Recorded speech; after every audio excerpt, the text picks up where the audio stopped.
Hello, everyone, and welcome to the KeenGamer podcast. I'm your host, Marco Callahan, and we have a fantastic episode for you guys today. Before we press that start button, I just want to introduce our panel for today. We are welcoming back Jessica Orr. Jessica, how you doing? Hello. I'm not Vengeance this week, but I'm happy to be here. You're always vengeance in my heart, Jessica. And rounding out our panel is the lovely Noah Rosenthal. Noah, how you doing? I'm doing lovely today. How about you, Mark? I am doing lovely, even though I look horrible. This is what happens when you try to grow a beard. That's not true. You automatically just look disheveled, unless it's maybe just me. But anyway, we got a jam-packed episode for you guys today. We're going to be talking about Supermassive's surprise announcement of the Quarry. We got the Hogwarts Legacy State of Play, and that will go to our main topic of what movies and TV shows that we want to see into games. But before we break everything down, let's start with some games that we're playing right now. So, Jessica, I see on the list you have Tunic, and I've been hearing so much buzz about Tunic. So, please share your thoughts, Vengeance. Yeah, like you said, everyone's been talking about it, but if anyone doesn't know exactly what it is, it's an indie game primarily made by one guy. Everything, I think he got some people in to do like some composing and maybe some art in the background. It was primarily made by one guy. It's like an old Zelda game, kind of like, but only it's like an isometric view. And if you've ever played a Zelda game, you kind of know the gist of it. You're going around, you're collecting things to unlock something, to collect more things. But that's doing it a disservice because it is just, it's an incredible game. Its main mechanic is like these pages of a book that kind of look like an old instruction manual from like the NES or SNES days. You have to try and find these to work out what the hell you're doing. Like you don't even know the controls because the whole game's in like a different made up language, which sounds really confusing, but the way they implement it is just a really cool puzzle. Like I just found out, I'm not going to say anything because it's really cool when you find out what you can do with just like a couple of button presses. I found out something I could do, and it just opens up an entire new area of the map because you saw this thing and you're like, okay, like in Zelda, you'd get an item to do that, but in Tunic, you have the ability to do it all along. It's just you don't know how to do it. So you find the page, you kind of sometimes it tells you outright what to do, and sometimes you have to try and work out.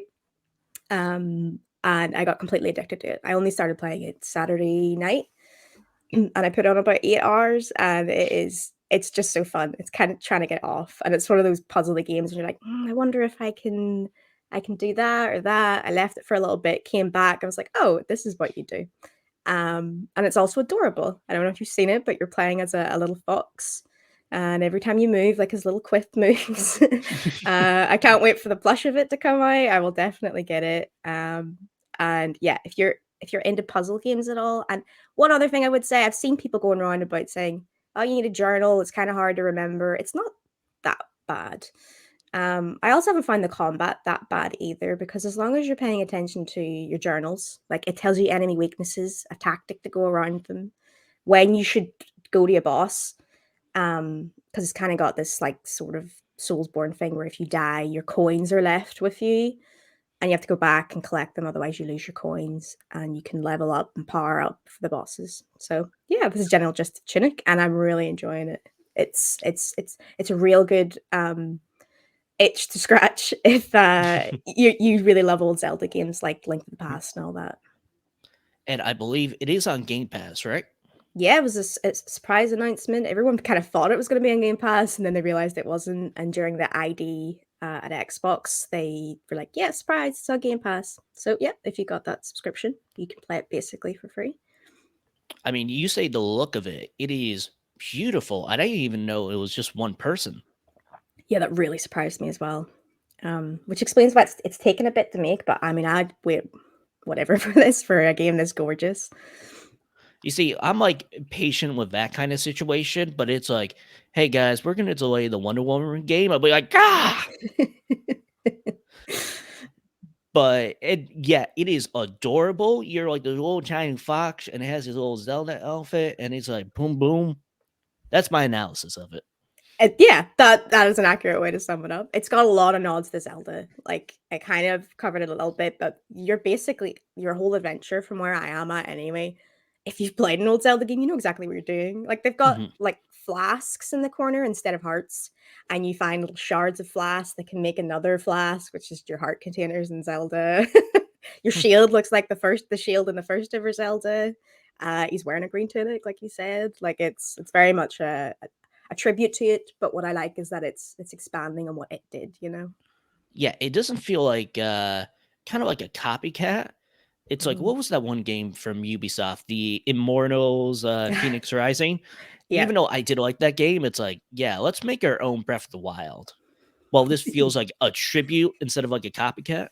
Yeah, like they had their own unique stuff on top of like, yes, this is a tribute to Zelda.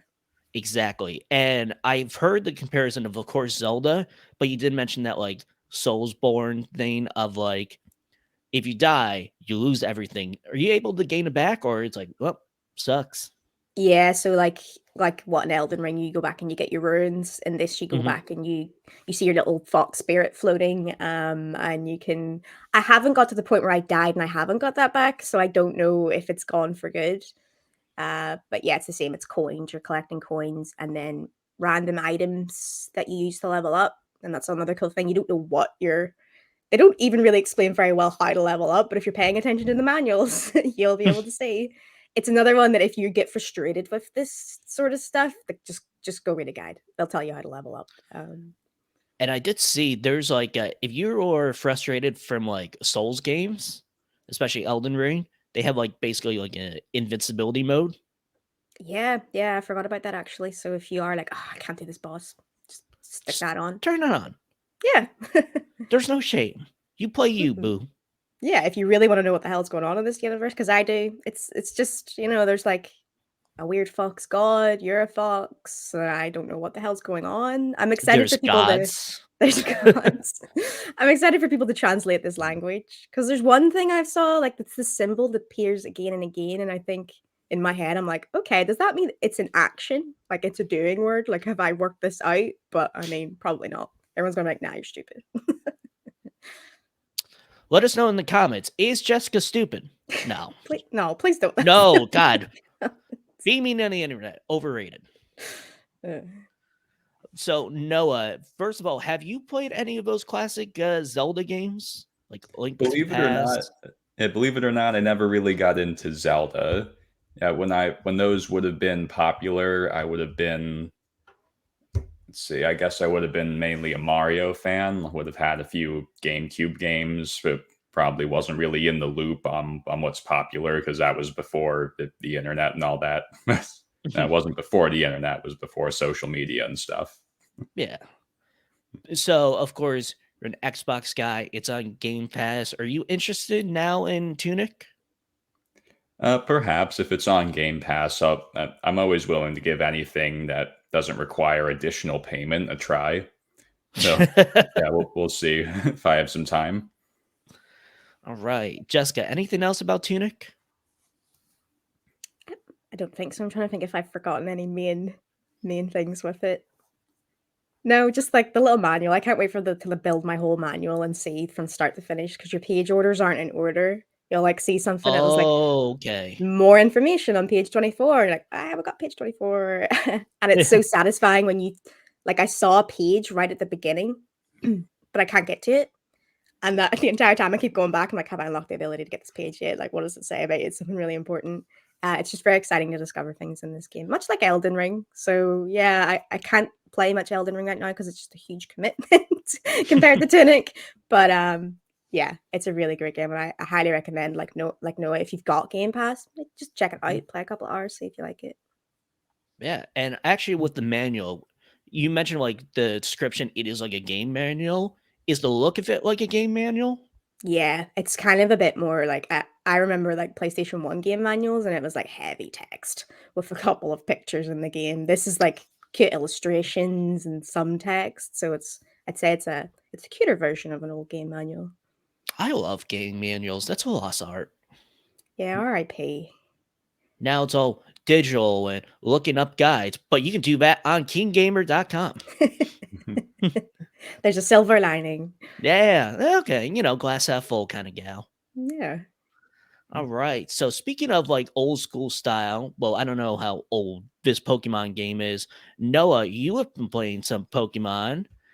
Tell us about that. Believe Yeah, yes, Heart Gold and Platinum. My bad. Yeah. yeah, so I got the itch because there's all this Pokemon news coming out. So I've been looking at all my old games, what Pokemon I have, I kind of try to keep them together. So I moved everything that's something I use in battles to Pokemon Home.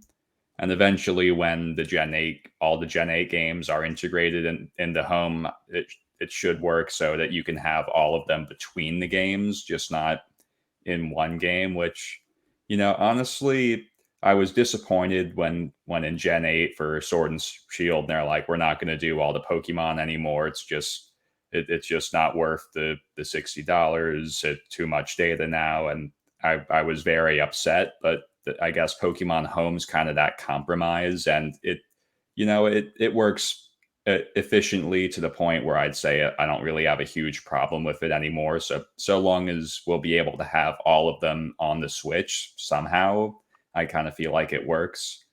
So in Platinum and Heart Gold, I've been trying to acquire some Pokemon that have some value to move them over to home. So like I have some trade value there. It's kind of easier in those because I have completed games already, and I kind of know what I'm doing. Yeah, so I'm looking for like Larvitar, for Dratini, things that people will trade for, so that when Gen 9 comes out, there's new legendaries. I'll have some things to move around and get everything that I want. Awesome. So, as a Pokemon fan, is it good to just go back and reminisce? Yeah, absolutely. I'm actually thinking of playing Pokemon Emerald again. Yeah, it's been so long since I've used that Game Boy slot in my DS Lite. And I'm like, you know what? I want to play this again. Like after playing the recent remakes, I'm like, I'd just rather go back and play Emerald and play Platinum, where it's complete. It's it's what you want. It's the whole trio of legendaries. It just feels like this is really the story we're meant to be told. And yeah, and you only really get it in those games, not in the remakes. Mhm. So I'm not the biggest Pokemon guy. I mean, we definitely talked about it on the podcast. So with Heart and Gold, is there any features in that game that are not in the like present like Legends and other games that you want to see return? Well, I'm not sure I would call this a feature, but that's that, and I think Pokemon Crystal, like some of those Gen 2 games, had two regions. You could explore Johto, you start in, and you can also go to Kanto to have that reminiscing moment over the original Pokemon setting. So yeah, I'd like to see that again, though. Nowadays, I just don't think it's a realistic ask. Like, what would have to go into like two regions nowadays? I just think they'd say we're giving you two games if you want that, and you're giving us $120. Well, DLC. Didn't they do that with Sword and Shield? They introduced more Pokemon in the DLC. That's one way you could do it, but it'd be a big DLC at the like a major expansion. Yeah, and you're right. They would offer like, yep, give us another $60. Yeah. They would, but what if it was free on that like Nintendo Switch Online expansion pass? They're doing it with Mario, get some 64, and they added that because I wasn't on that podcast, but one that you did with Kyle when you talked about like I think it was just like the Nintendo Direct, and I brought up that question to him. If they had like all that Pokemon included that, does that sweeten the deal of wanting the expansion pass? It certainly does. Yeah, I think if they like got the trifecta of, they got Animal Crossing stuff, if they had Mhm. Pokemon stuff, and if they had, like, I know they got Ocarina of Time and Majora's Mask, but they had some new Zelda stuff. I think they'd be getting like all their core franchises in there, and then maybe they can go on like Fire Emblem and all that. Awesome. Anything else you want to mention about Pokemon, Noah? Well, I would like to see some expansion with home. Like, I'd like it if we could battle through there, because the main issue with not having them all in one game is you can only make your battle teams a certain way.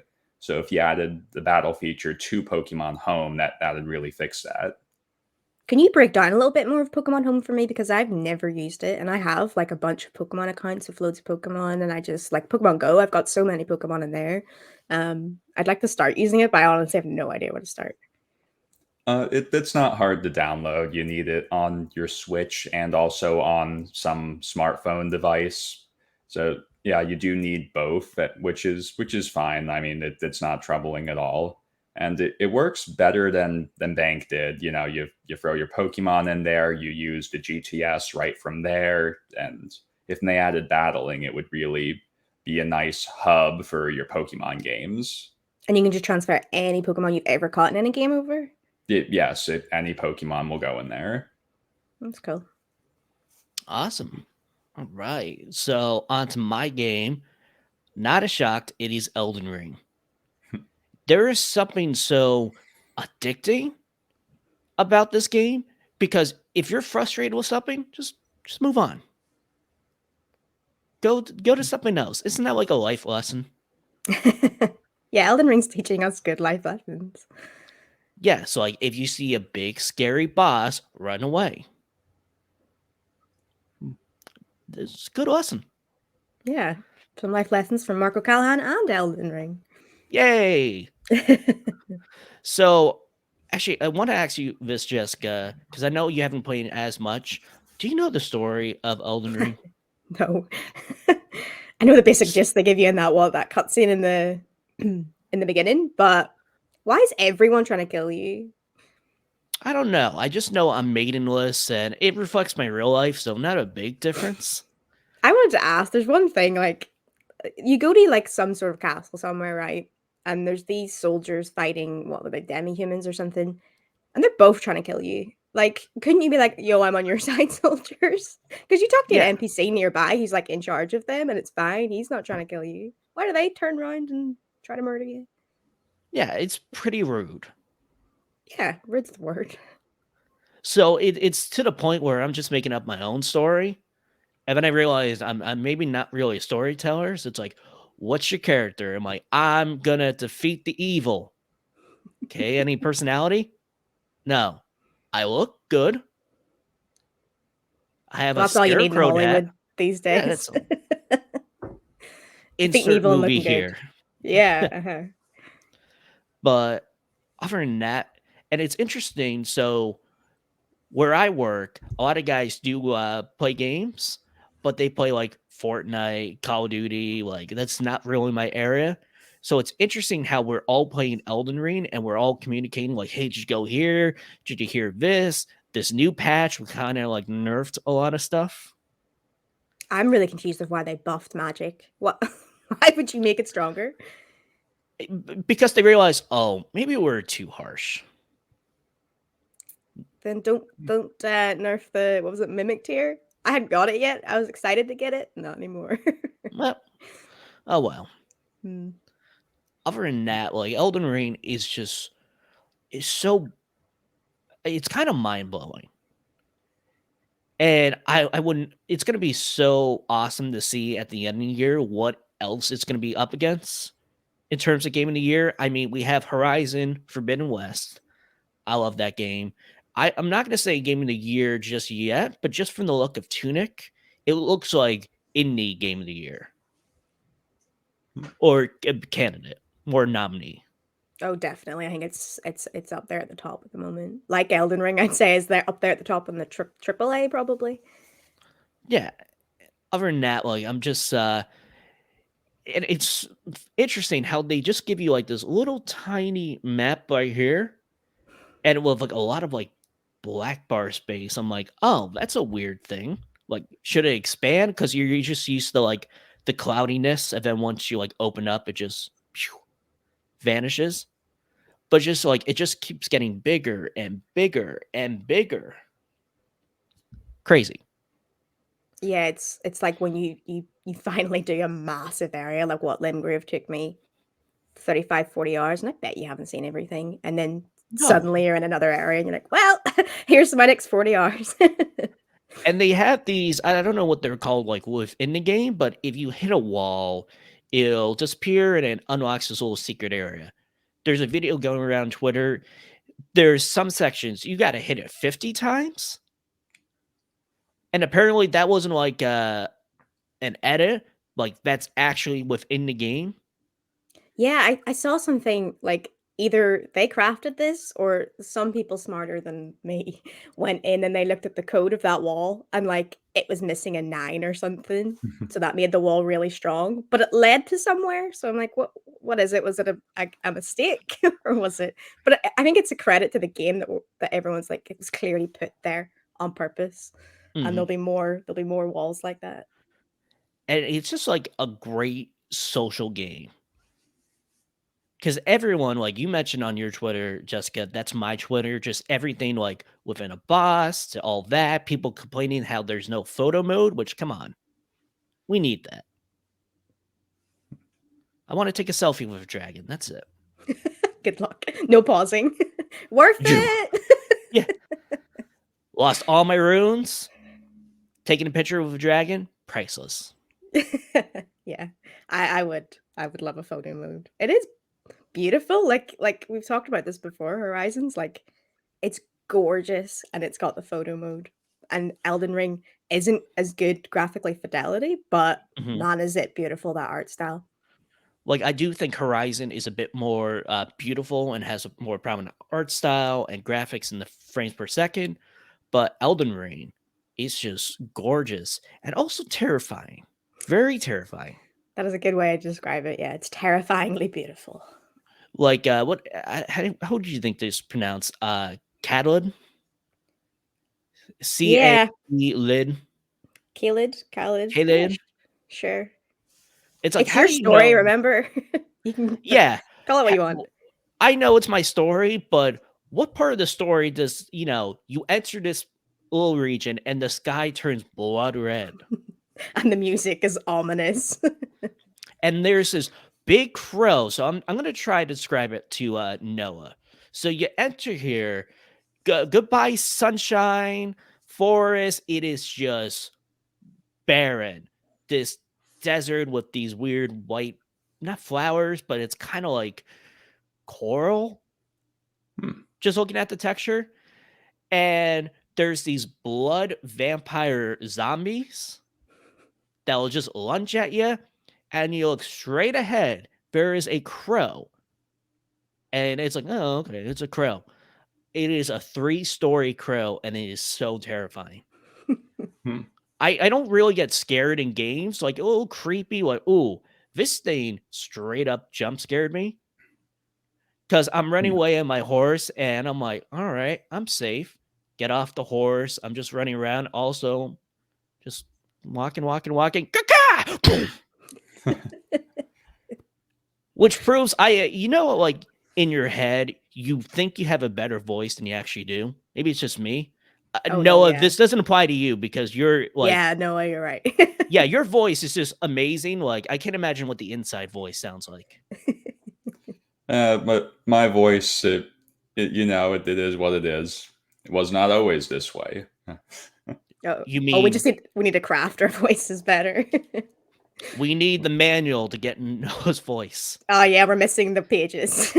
Please continue to page 28. It's like, all I know is like you have to eat saltine crackers. That's it. I don't think we That's said that on the podcast. We did last week. You're the editor. You should know, or at least we said I think that. it was before or after. Yeah, Oh, okay. I think. Yeah, I'll explain that to viewers. So my trick with certain impressions is you have to eat something that'll help your throat get in the right state. There's one where a previous podcast I tried a Master Chief impression, and in the camera you can kind of see me chewing a saltine cracker. So because I thought it might help with my Master Chief impression. As a KeenGamer Easter egg. Yeah. Go see if you can see Noah chewing a cracker. Yeah. And I'm just like playing, and I don't know what my screen sounds like inside my head. but it's probably like a, I'm not gonna say masculine, but sounds normal. Like, I screamed so hard, I think I broke glass. And like I just went, ah! I can't even do it because anyone listening with earbuds, you'll be deaf. Yeah, all the glass in everybody's houses will smash. How's the podcast this week? Well, we made a lot of people deaf. And is that a sign? Like it means like good? No, we actually physically made people deaf. The only game that's ever happened to me with is because I play a lot of horror games with Five Nights at Freddy's. I'd never played it before, and I got my first jump scare, and I literally screamed and threw the controller away. Haven't had it with Elden Ring yet. And the thing is, like, I'm in like, even though my lighting's not like good here, I still have light. You know what I mean? It's not like pitch black. You're setting the mood to get scared, like what I did with like frightened, like what is it, Thunder Man? Oh yeah. That Five Nights at Freddy's, like one of those like just viral like scare games. This one, no, it's just a big ass crow just going caca and killing me. And the camera gets close, so like you're looking at its face. I was trying to convince Noah, like, yeah, you should play Elden Ring. Noah, don't play Elden Ring. It's too scary. He'll And be looking also- at that bird constantly, you know? Yes. And also, have you guys seen the 2002 classic movie Scooby-Doo? Yeah. Classic. Noah? Say it again. Scooby-Doo? Which Live one? action? Oh, James that Bond's yeah. live action Scooby-Doo. Yeah, I've seen this. So, spoilers for the ending of Scooby-Doo 2002. Oh, that rhymes. I know. So, it's revealed that Scrappy-Doo... I can't believe I'm talking about Scooby-Doo on this podcast. But it will make sense. Interested trust to me. know where you're going with this. You'll 100% understand me, Jessica. Okay. Okay, 45%. But anyway, so Scrappy-Doo is the main villain, and he uses soul power to turn into a monster. Jessica, those dogs in Caelid are monster Scrappy-Doo. Am I right? I mean, they are terrifying. I was trying to share a screenshot with my brother to go, oh, there's a sword here, you can go get it. But because we had different areas built in, he thought I meant go to Khaled. Oh. So he went there like level 18. I was like, how did you get past these terrifying zombie dogs? Like what? They're tough. We've referred them as Scrappy-Doo monsters in this household, Jessica. Thank you very much. Sorry, I'll tell him. It's not zombie dogs anymore. It's Scrappy-Doo monsters. Nah. I mean, zombie dogs would just be like little wolves. These are monsters. They are. Yeah. And a friend at work, Nate, and he's like, "Did you meet the alpha?" I'm like, "There's an alpha." I ran into betas. You know, when they're like terrifying one-word sentences or terrifying one sentences, that's it right there. Have you Oof. met the alpha? Yeah. The alpha? Yeah. So, yeah, I was like, oh, yeah, I'm going to go on the podcast, talk about how much Elden Ring and, Discovery, and it's just like therapy for me. Did you go there like after Limgrave, like while you were exploring Limgrave, or have you done like the other area? So, I forget what I was trying to do, but I was near like this landmark, Noah. It's just called like the Third Church, and that's right near Caelid. So, I mean, that's the beauty of Elden Ring. Just explore.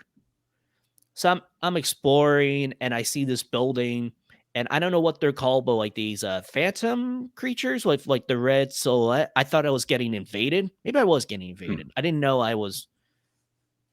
You can do that without turning on, but I don't know. And then all of a sudden, I'm like, oh, there's a house. And then I was in Caelid. Red skies, nightmares. That's their tourist brochure. Red skies, nightmares.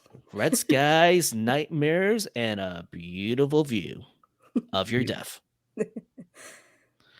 So, yeah, I think that wraps everything up for games you played. So let's go on to the news. So we were talking about this a little before the show, and I asked, like, was this a surprise announcement? And we were like, yeah, it is. What is that announcement? So Supermassive unveiled on St. Paddy's Day that we are getting a spiritual successor pretty soon, June 10th. Who knows? It could be delayed, but still, less than 3 months. That makes sense. Until we get the Quarry, it is going to be basically their take on the teen slasher, and the cast, just like Until Dawn, is amazing. You got David Arquette, Ariel Winter, Brenda Song, queen of the Disney Channel. Am I right? Guys, you don't know I'm Brenda sorry. Song? Oh, Noah, help me out. I was never a big Disney fan. Felipe, if you are listening to this, I can't believe this. Sorry. I couldn't afford Anyway, the Disney Channel. Don't you shame me. you can watch it now. No excuse. And for Justice Smith, the cast is amazing. We actually, Jessica, you just watched the trailer before this. What's your thoughts? Oh, it looks like I really wish it does release in summer, because what a perfect summer game, you know, like an 80s styling slasher. And Lance Hendrickson's in it. Like a lot. It's like, what kind of slasher game do you want? And like, yeah, I want it developed by Supermassive with this cast, like David Arquette, and it like seems perfect. I wish they'd done this right after Until Dawn and not the Dark Pictures anthology, which is, I've only played Man of Medan so far, but it wasn't as good as Until Dawn. Mm-hmm. Noah, what about you? What's your thoughts on the trailer? You know, it kind of the same as Elden Ring. I'm like, you know, I kind of want to try this, but like, is it on Game Pass? Only if it's free for you, Noah. Only if it's free. Well, technically not free, but you know what I mean. Oh yeah, what if I don't like it? Then I'm like, oh well, crap! I just spent all this money on this thing I don't really like. It is multi-platform, isn't it? Because Until Dawn was a only PlayStation game. And PlayStation by the way, 4, 5, Xbox, and PC. Okay. Yeah. And if you did want to play Until Dawn, and if you have PlayStation Plus, it is free on that. Definitely check that out. It is amazing. We talked about games scaring you. Yeah, that was one. I played with Pitch Dark. I was a big boy. No crows in that game, only butterflies. It's great. I've played Until Dawn so many times, and we talk about it all the time on the show, but it's so good. You can play it on your own, with your friends. Like, it really is like a cool group game you can play, so you can keep alive. It well, is. I've got to go make friends if I want to play with friends. Noah, we're right here. Yeah, come on. Come on. Or are you going to admit to us that we're not friends in the podcast? Oh, well. Jessica, don't you dare edit this out. Noah? All right, I've got like, well, aren't you a PlayStation? Like, can you play with me on my Xbox? I can. Mark, get yourself an Xbox. I will get myself an Xbox solely for Noah. Not the Game Pass, not Starfield, Noah Rosenthal. You heard it first. That's friendship right there. Yeah, there we go. Hashtag friend goals. But you know what was weird about, not weird about the trailer, and we're just judging solely off the trailer. So it looks like, this game, just from the trailer of it all, it's set around these counselors at this camp. They just sent the kids off. The car doesn't work, and David Arquette, who's kind of like the leader, and he's like, oh no. Oh my gosh. You know what? You guys lock up the doors. Stay in the cabin. I will be back on morning. And he's all panicking. And I don't know if he knows what's going on, but he could have just scheduled camp to end a day earlier. That's it. It didn't have to fall on a Friday. It could have been a Thursday. Plot holes already. Yeah. This beautiful looking game with this big cast. I'm like, well, why isn't he in all that? Why would David Arquette characters do that? Because he wants to see them die too, I'm sure. Maybe that'll be the twist. Probably. But I'm excited for the whole choice of it all. Because again, that communal experience with Until Dawn, it's like, what did you do? Oh yeah. Didn't they say like every character could die like a lot of different ways? So your Yeah. ending is going to just be totally different. And I will state right here in the podcast, there is one goal: save Brenda Son. That's the goal. And I just realized and forgot, you guys don't know who Brenda Son is. Sweet Life of Zack and Cody, Oh yeah, no, I never. Wendy Wu, Sorry. Homecoming Sorry. Warrior. Sorry. You're not sorry. I'm not sorry. You're right. I know. Also, I missed this when I was reading it. You can play it co-op locally and online, which I don't think Until Dawn had, but the Man and Medan stuff did. But that's cool. Like, not just like passing a controller. Like you can both actually actively take control of a couple of characters. Yeah, so, and that's coming out June 10th, which I'm excited for. Yeah, of course, delays, but less than 3 months. I'm excited. Yeah, if they announce it here in 3 months' time, I'm pretty confident that it'll be okay. Yeah. I mean, every time you announce a release date, we'll talk about Hogwarts, even though it was holiday 2022. It's like, yeah, I'm excited for that, but I'm gonna add a little bit of salt to that. Yeah. They should put probably coming out holiday 2022, or maybe not coming out holiday 2022. Coming out June 10th, 2022. Fingers crossed emojis. That should be like, instead of like quotes, it should just be like finger cross, June 10th, 2022. Boom.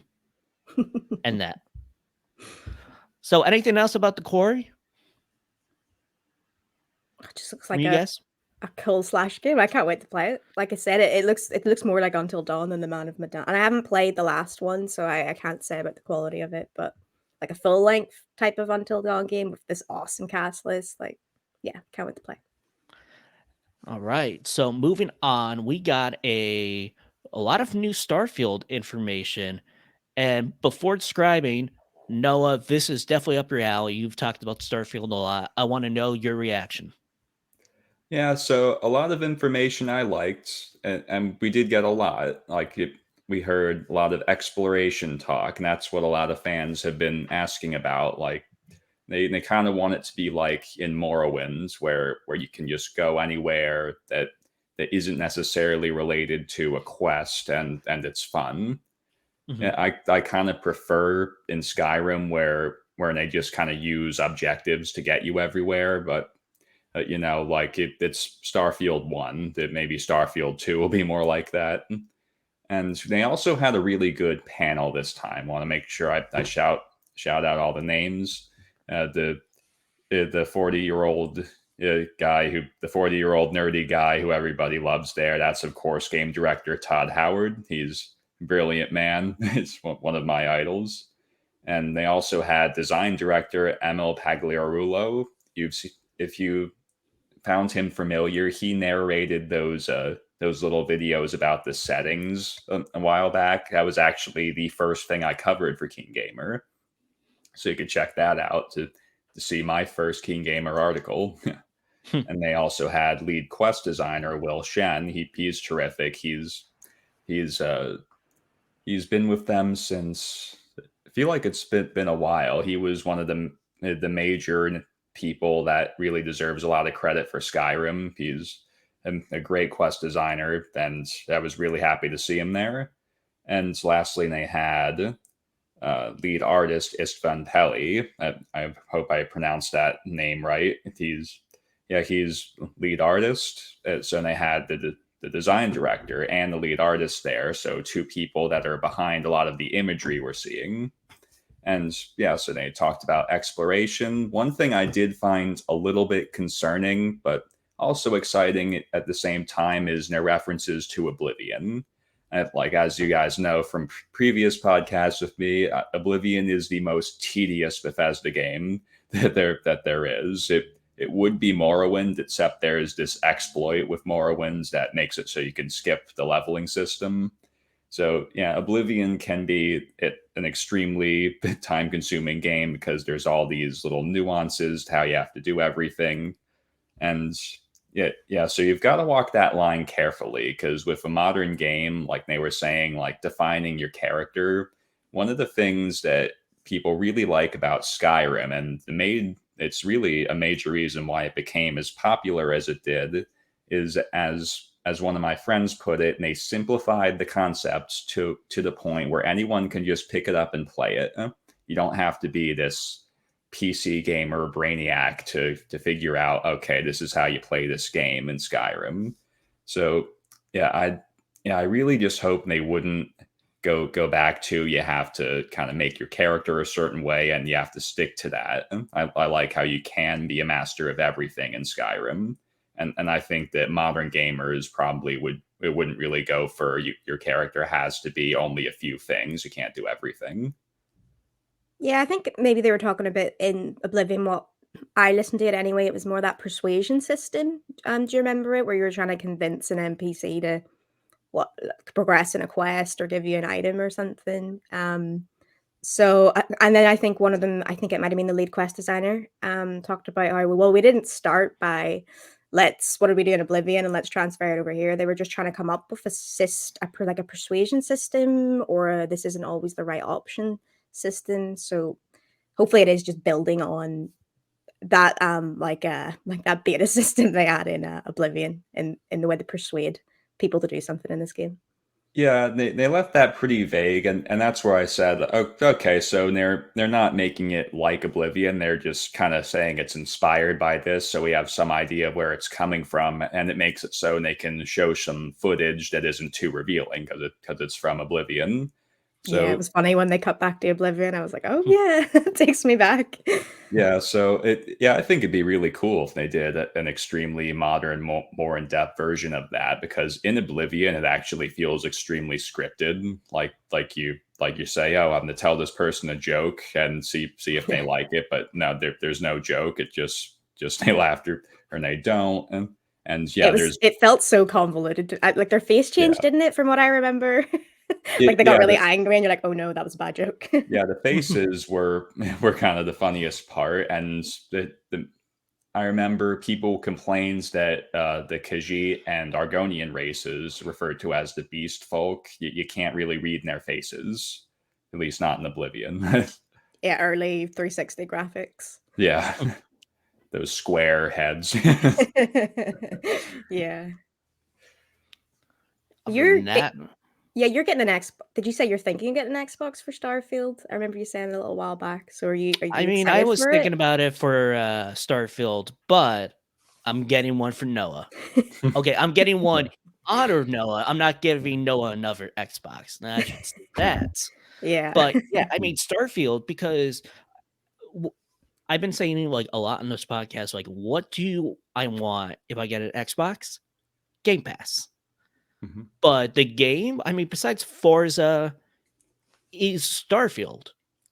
Great. Like, if this becomes the next Skyrim, and I mean that in terms of popularity and what we looked on with open world and Bethesda, who wouldn't want an Xbox? Yeah. Exactly.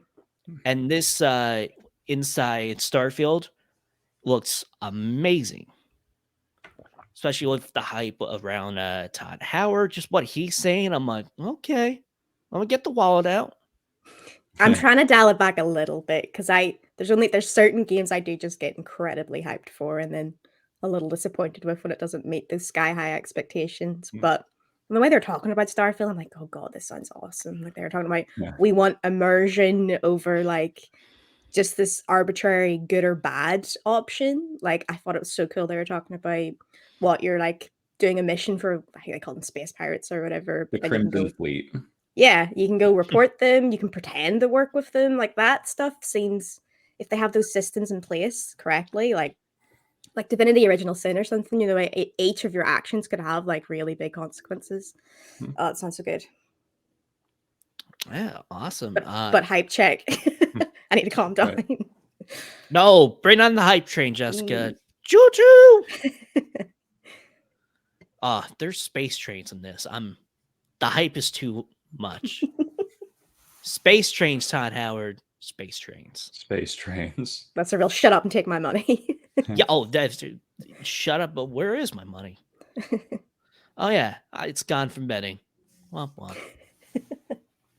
Anything else from Starfield? Well, Yeah, and they talked about the factions, the Crimson Fleet. Yeah, Mhm. I think the idea of being like an undercover cop, like, but joining the Crimson Fleet, that's a really great quest idea right there. I'd do that instantly. Looks pretty cool. Yeah, we're definitely all super excited for Starfield. And a game that we're hopefully all excited for. I don't know your thoughts, but on Thursday, big gaming day on Thursday for St. Patty's Day, PlayStation unveiled the state of play for Hogwarts Legacy, which is odd because it's a multi-platform. Like, we thought we were going to get like some Warner Brother games announcement. Nope, but they just wanted to show it off, which is cool.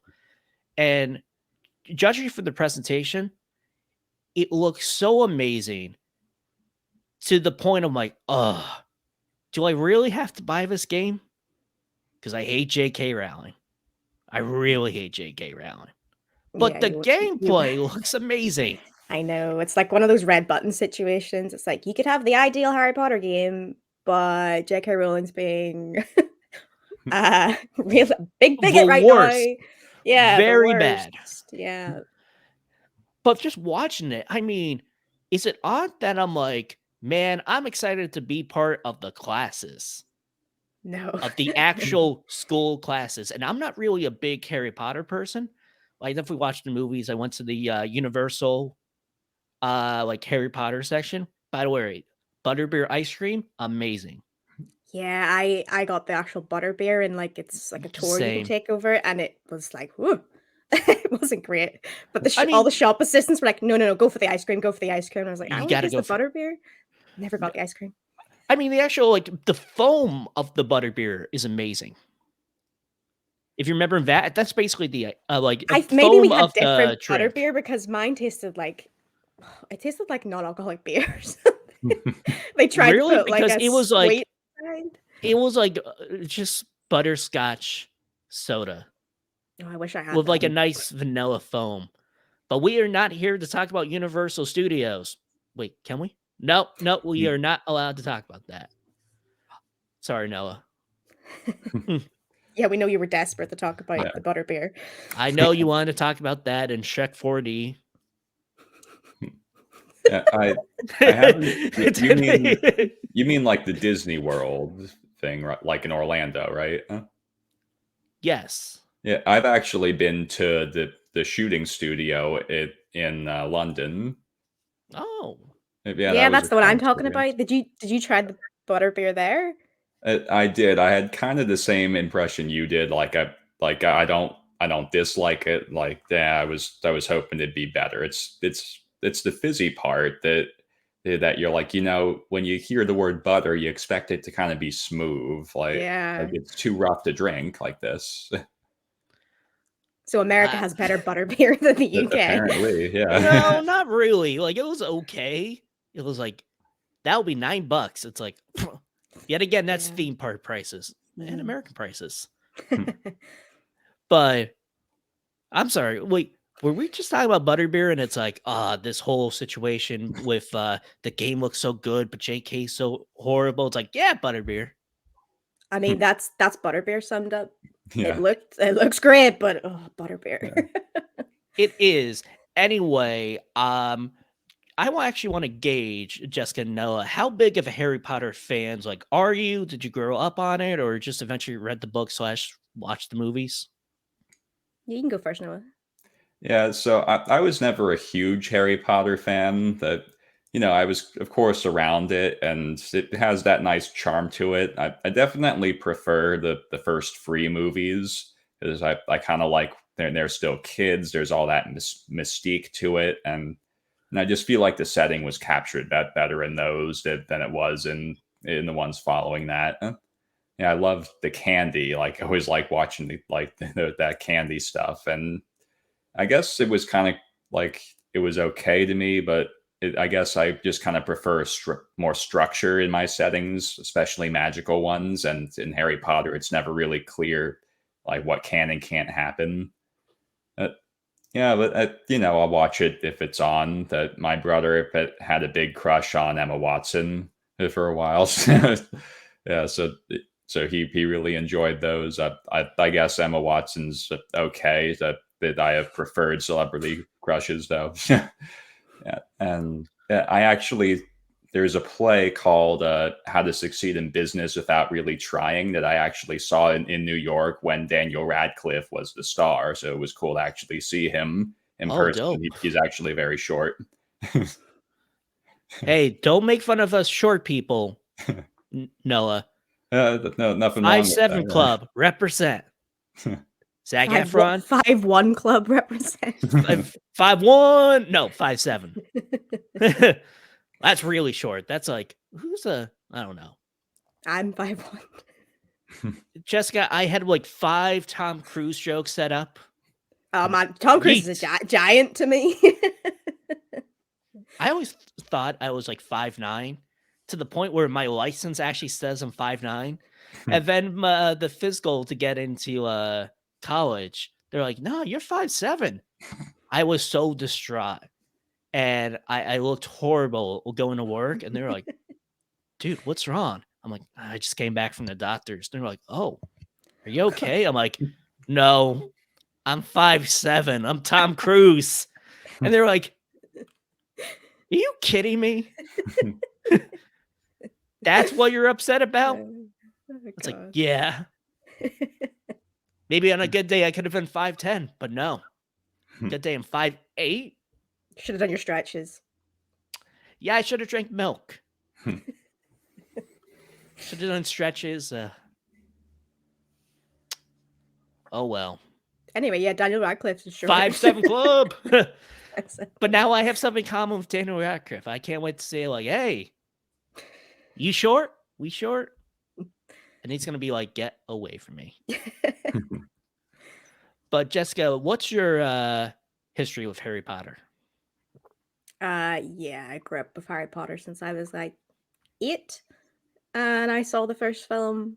It got me into reading, so that's why it feels like an extra stab in the heart that J.K. Rowling's turned into such a maniac. I loved Harry Potter. It was just a part of my life for a really, really, really long time. Like, I've watched all the movies a million times. I've read the books again and again. I used to read them once or twice a year. Um, and then, yeah, this is like what every Harry Potter fan has wanted this game for the last 20 something years. You know, it's like they finally, like, you can create your character, you can get sorted, go into whatever house.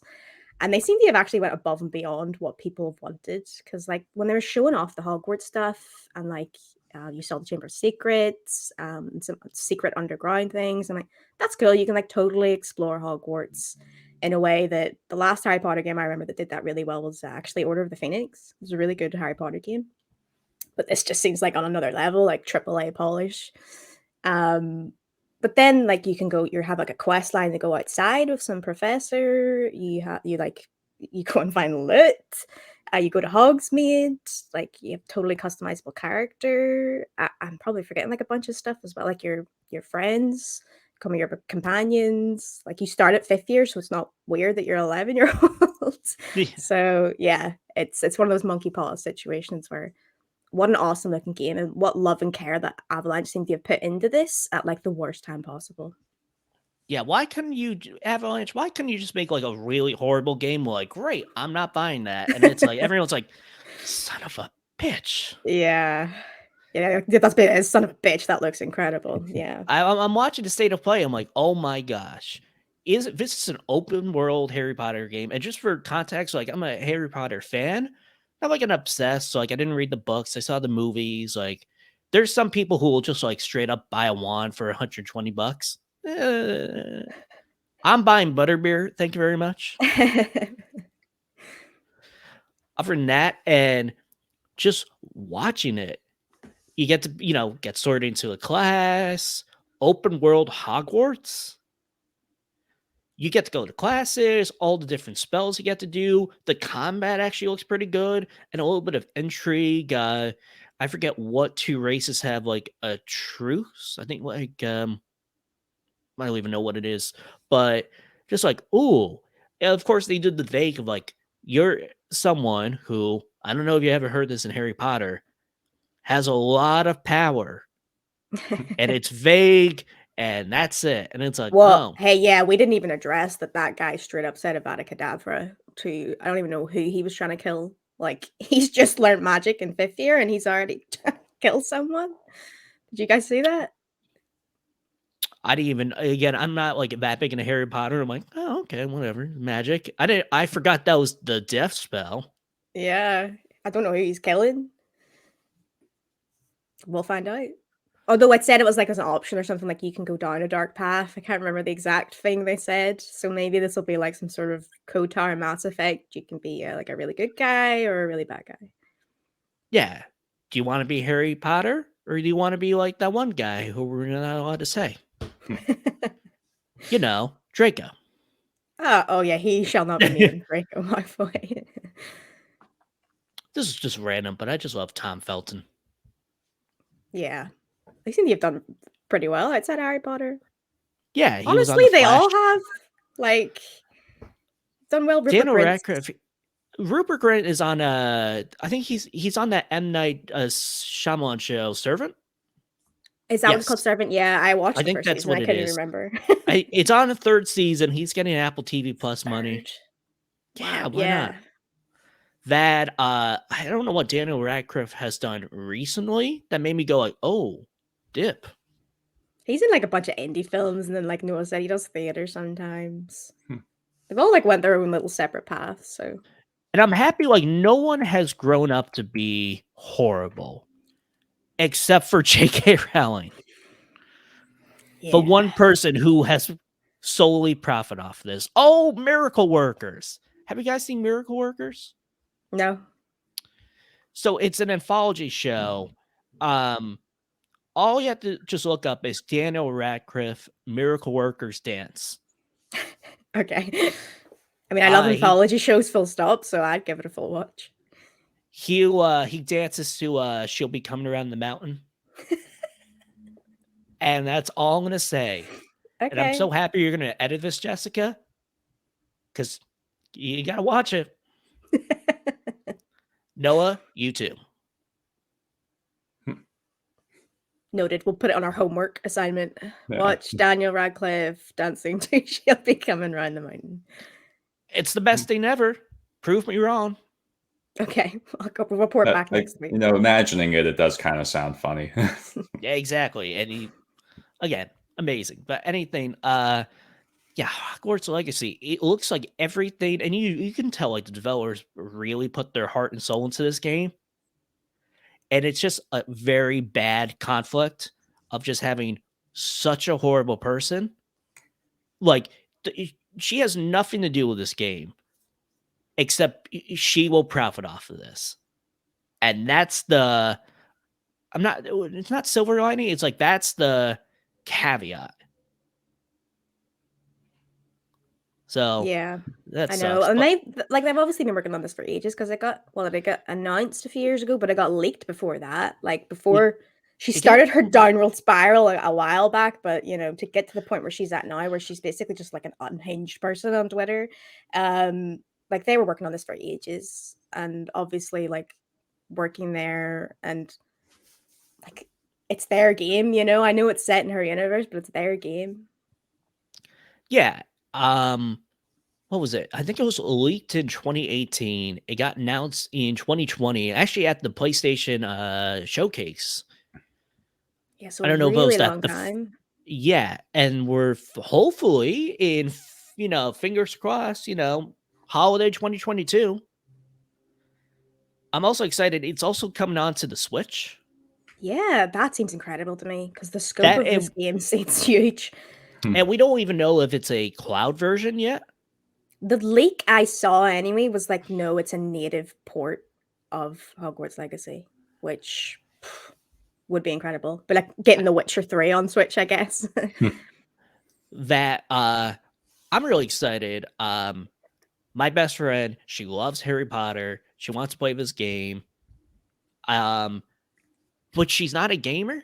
She has nothing. So she's thinking about getting Nintendo Switch. And I'm like, yeah, Hogwarts won't be on it. And then all of a sudden, I'm like, no, we'll be on it. We got you, Krista. It's like, aw, Avalanche. Make me so happy. But if this comes out and it's as good as the State of Play, it's going to be amazing. Yeah, again, hype levels. Oh, choo choo!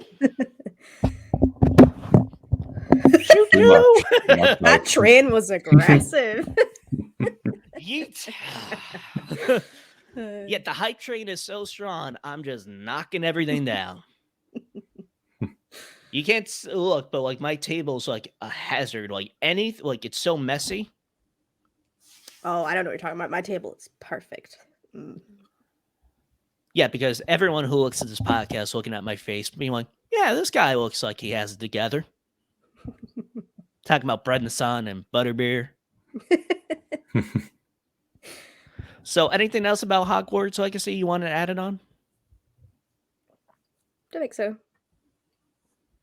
Nothing for you. All right. So that wraps up our news segment. So on to the main topic. So in honor of Hogwarts Legacy State of Play, I thought it would be fun to explore what movies and TV shows you would like to see adapted into games. Of course, Hogwarts Legacy is based on the Harry Potter world, books, movies. I think they're also doing an HBO Max show. I wouldn't be shocked if they did. So we are going to share our 3 suggestions for what will be what we want to see as games. So Noah, how about we start with you? What is your number 3? My number 3 is going to be an Attack on Titan game that works kind of like Titanfall.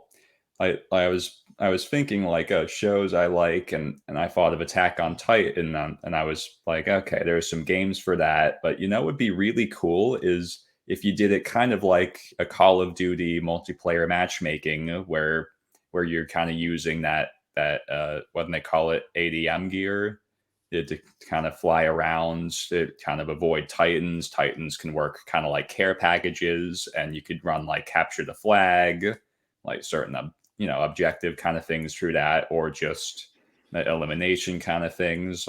And I was thinking, that'd be really fun. And I did play Titanfall for a while, and I enjoyed it. That's a great pick. Yeah, there has been Attack on Titans, but is it more like third-person action-y stuff? Yeah, there's a lot of that, and there's like I think like phone app kind of games. Yeah. Again, I don't know your selections, Jessica, Noah, but like mine definitely had video games. It's just like what do we want to see right now? Yeah. Of course, Harry Potter had like the movie tie-in games, but you're not gonna be like, all right, that's it, no more Harry Potter games. Of course, we want to see more games, especially with all these new technology. So that's what we're going off. I should have mentioned that first, but oh well.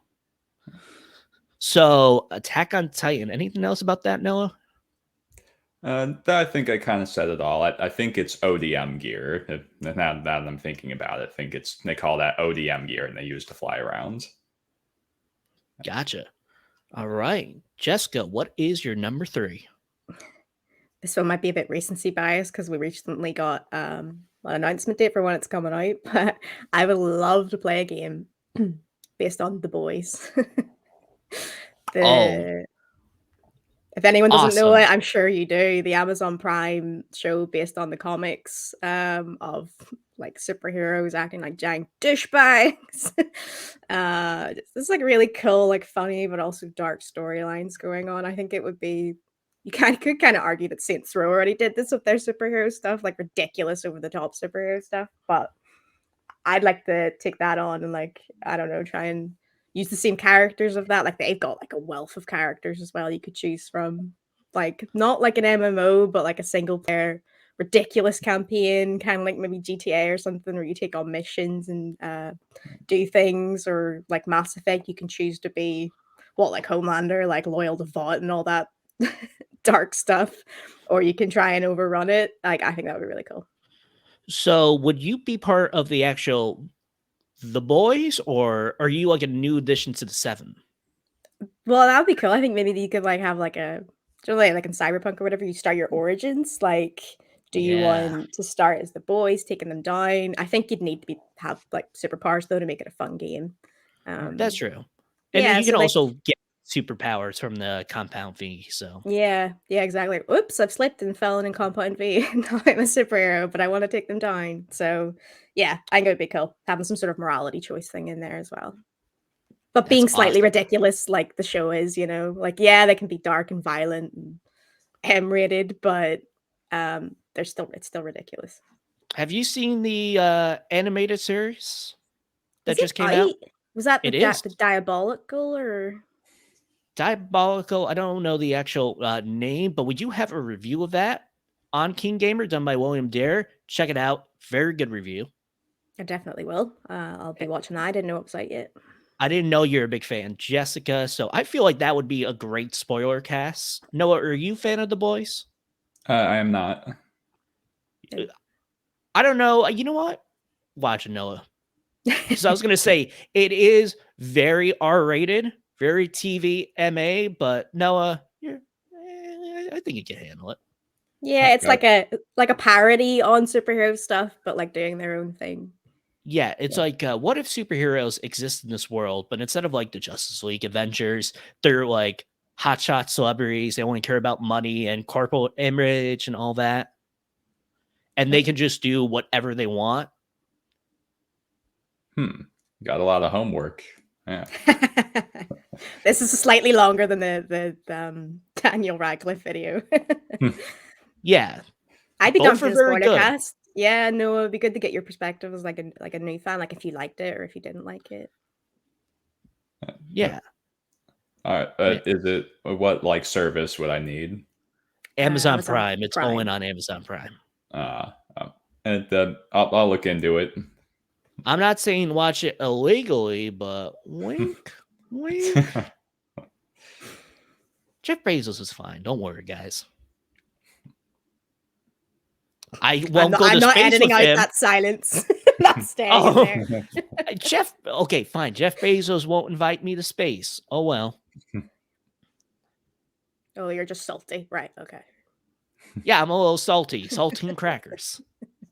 Except I don't have a deep voice. Maybe I should play Elden Ring with like eating saltine crackers. If something scares me, I'm like, gasp. Anyway, actually, my number 3 ties in with being scared. I want to I want a game that's set in the Nightmare on Elm Street series.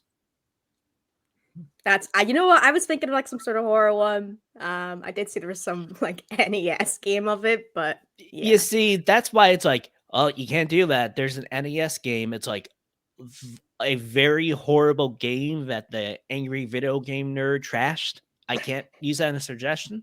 Yeah, like this is ideal games on a franchise. Yeah. Yeah, ideal. I don't think that's anyone's ideal game.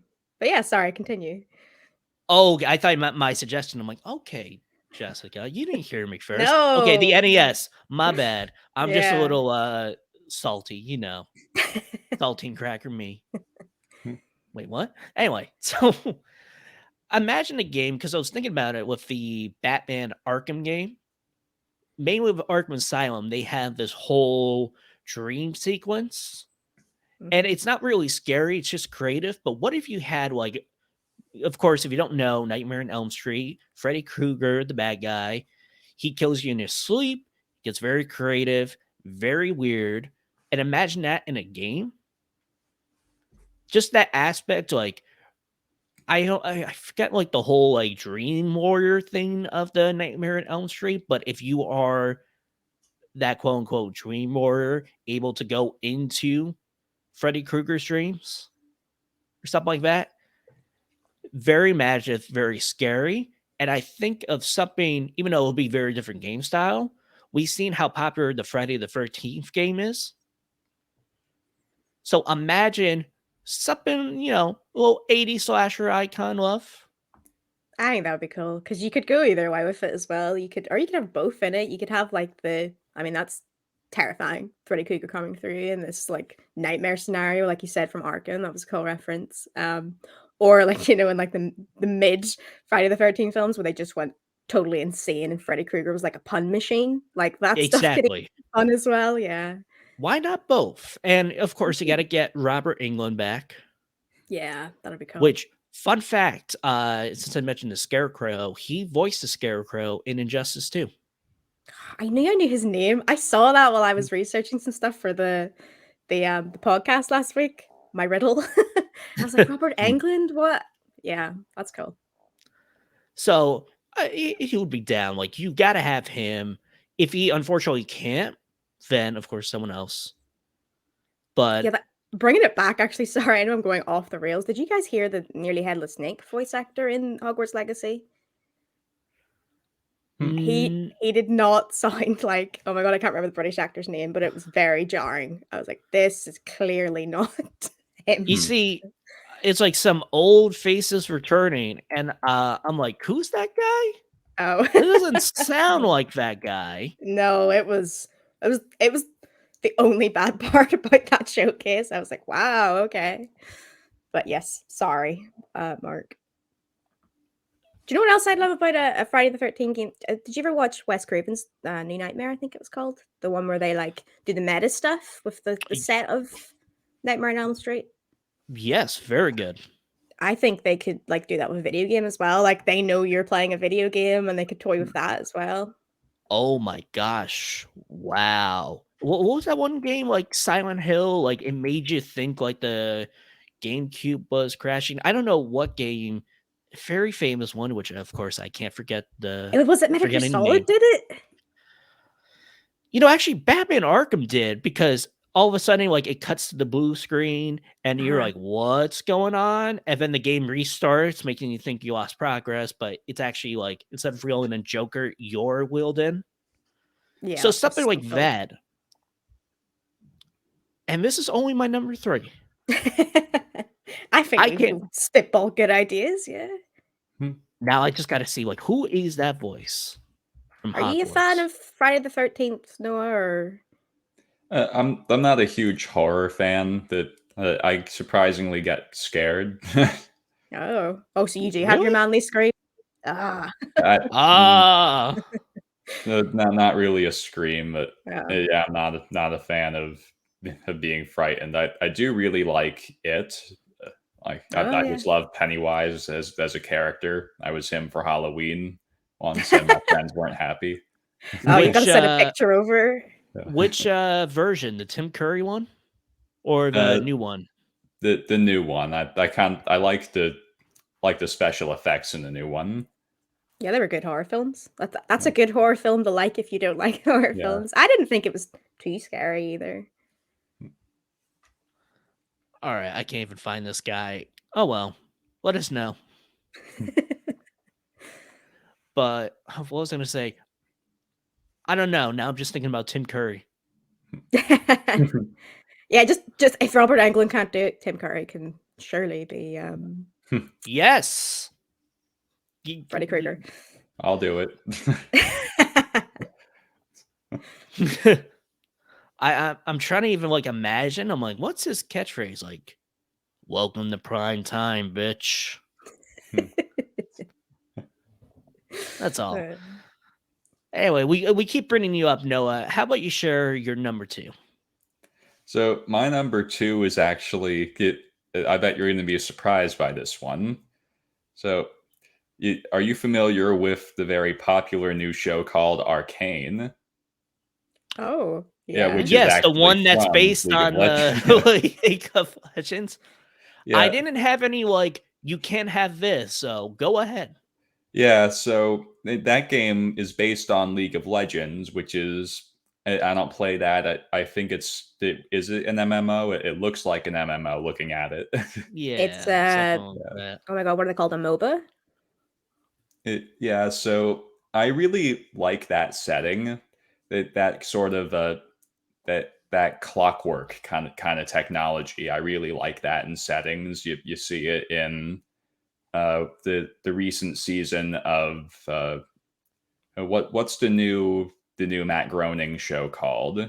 Disenchantment. Yeah, like there's a place like that in Disenchantment. I remember from a very long time ago, one of the locations in the GameCube Super Monkey Ball game had that clockwork kind of technology, and I'm like, I really like this. It It has a charm to it. So I was imagining, like, what if instead of an MMO, you captured this great setting in a different way?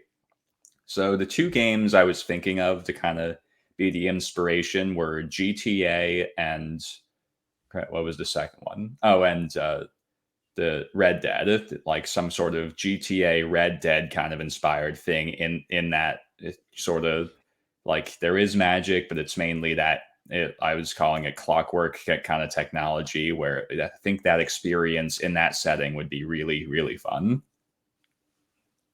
That's a great pick. I thought you were gonna say like two games I'm thinking of: GTA and League of Legends. I was like, oh yeah, you technically are right, but no, like it's Arcane is actually one of those shows I really want to check out. Yeah, I haven't seen it yet Like either. I heard great podcast recap, Mike Bloom and DM Philly. Check them out on Poke Show recaps. But like even they say like, oh, you don't have to know like League of Legends stuff. Like it helps, No. but Yeah. and you also have Haley Steinfeld as a voice. Oh yeah, I forgot about that. She had a big 2021. I think we at KeenGamer give Arcane Season 1 a 10 out of 10 as well. Yeah, Just trying to see who the author was. Was it yeah, it was it. The only thing I didn't like is, well, one of them's a spoiler, so I won't say that, but it is a little bit hard to follow. You do have to really be paying attention. So it's one of those things where, because you said you're not really you're not really a big fan of League of Legends, right? No, never played it. So you don't have to know the background of it, but you gotta pay attention. Okay, that's fair. Yeah, Yeah, like because I played I watched the Castlevania anime, but I never played a Castlevania game, and I kind of got what was going on. It's not like that then. yeah. Sweet. I didn't. I think it's a prequel to League of Legends. Like, Oh, I don't think League of Legends really exposes the audience to that much story. That I've never played it, so I don't know. But in MMOs, tends to be more about playing with other people than really doing that much content. Yeah, awesome. Yeah. Right, Jessica, what is your number 2? My number 2 is, and this is another one. It had one mobile game when the 4th film came out, and you can't even play it anymore. I was about to say like Transformers. Oh my god, no! I would be like, yeah, Transformers game. Yeah. This is one of my favorite. Bringing it back to horror, one of my favorite horror franchises, and I think there's like 2 ways you could kind of go with it. And it's Scream. Oh, a lot of David Arquette love today. Yeah. Oh, it's only right. Yeah, Scream. So I thought either because, like I said, there was one horrible mobile game that looked like an old mobile game when the 4th one came out, but you can't even play it anymore. It's not even available. And it was kind of like a Friday the 13th thing where you're playing as Ghostface and trying to off people. That's not what I want. I want like an Until Dawn type game where you've got a group of people and you've got but like based on all the license, he's dressed as Ghostface. You don't know who it is. There's probably 2 killers. You're kind of trying to run it around. They have like a cool reveal. You have a character. Is Sidney Prescott back for this one? Yeah, Sidney Prescott came back. All right. Oh, Cool. this one? Oh yeah. Well, I don't know. That'd be cool, like a cameo. Having Gail and Sydney. Basically, what I'm trying to ask is this going to be like a sequel to No. Scream, like the 2022, or is it kind of like separate? Like it's a little weird. By the way, Noah, I know you don't like scary movies, but you seen Scream? No. Oh, that's Noah, a good you one got though so if you much don't like homework. horror. Yeah, not all the way through. I do know what you're talking about, though. Like sometimes girls will try to get me to watch scary movies, and it's a reversal of stereotypical roles. Oh wow, girls are trying to get you to watch movies. Well, girls don't text back. It's a good So one. It's hard- not really all that scary. No, it's more like fun. Like they make fun of slashers a lot in Scream. Okay. Yeah, they really it is a tribute to scary movies as it's a what's the word? Meta. Yeah, like they kind of Very meta invented movie. meta back then within the movie space. Not everyone does it, but they were like one of the first. Oh yeah, and I feel like the only like scary like part of the whole franchise, it has to be the Drew Barry kill. Yeah, that is genuinely like a really good opening. Oh god, what am I in for moment? Yeah. Anyway, again, a lot of us Craven love. We love to Yeah. see it. Yeah. Oh, that could be one idea for the type of game, but I think I can't remember what my other game was, but kind of like there was a game in the PS3 and I can't remember what it's called and I couldn't find it, but it was like they randomized like the killer every time. So you had no idea who the killer was. You were like on a new investigation every time. Like it could have been anyone. Having a Scream game like that where you're trying to investigate like these sort of procedurally generated clues and trying to investigate, but then you're also like running from a slasher killer, I think it would be another cool alternative idea. I just want a Scream game that's not a crappy mobile port, please. Fine. Yeah. But I'm thinking about it. If it's like an Until Dawn, the Quarry situation, and you're playing as all of them, are you Yeah. also playing as the killer? Are you gonna Oh, know that, or is that that'd be gonna cool. like inform like your second playthrough, or Maybe in like your a third? co-op type thing. Like I don't want like Friday the 13th for Dead by Daylight thing, but Nah. you don't know they're taking on the killer, so like you're playing on different consoles. Like that'd be cool. Awesome. So on to my number 2, and actually I thought of like another one, but I'm like, yeah, I'll save until after I save my number 1. This should have Yeah, been we like have some my honorable mentions. honorable mentions, but I just thought of it. Yeah. But I'm just gonna write this one down. Anyway, so I already mentioned my number 2 to you, just to use an example during the pre-show. I said Buffy the Vampire Slayer. Fun fact about me, Buffy, favorite show of all time. That's a good show. I love Buffy. Yeah. I love Buffy. Noah, it's not scary. Not Not Why scary. are we? Okay. Why is there so many like scary games that we're having? Like we're just frightening Noah. No, it's got like I'd say like yeah, Elden Ring scared you, but you know it's got like this sort of horror tinge type look to it. Like obviously Buffy's about vampires and like demons and all, so And it's funny and yeah, sad. it's more funny and sad than scary. Yeah. But and I was thinking about it, I'm like, so yeah, there is a Buffy game out there, but I'm like, do you make it a continuation of the show? And I thought about it. How about no? What if you just started out as a new Slayer? So without going into too much plot detail, because Noah has so much homework, he's got to watch all of the boys, all of Scream, all of Buffy by next week. Hmm. So instead of one Slayer, now there's a lot of Slayers because they unlock the potential, which I know it's a big spoiler, but you'll probably forget. Anyway, so what if you started out as a new Slayer and it was kind of like skill based? I'm thinking more of Vampire, that game, That like sounds cool. the 2017, 2018 one. Yeah. Like Take your word not for it. really open world, but like explorable, skill based as you go stronger, maybe meet some people within the Buffy universe. You get to stake at graveyards. That's cool. And then Like side activities as well.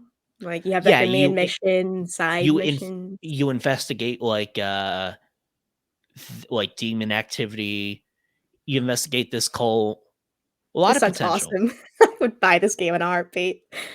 Of course, you got your watcher, you got your new friends, and you know somehow they'll connect to Buffy herself because they actually like announced.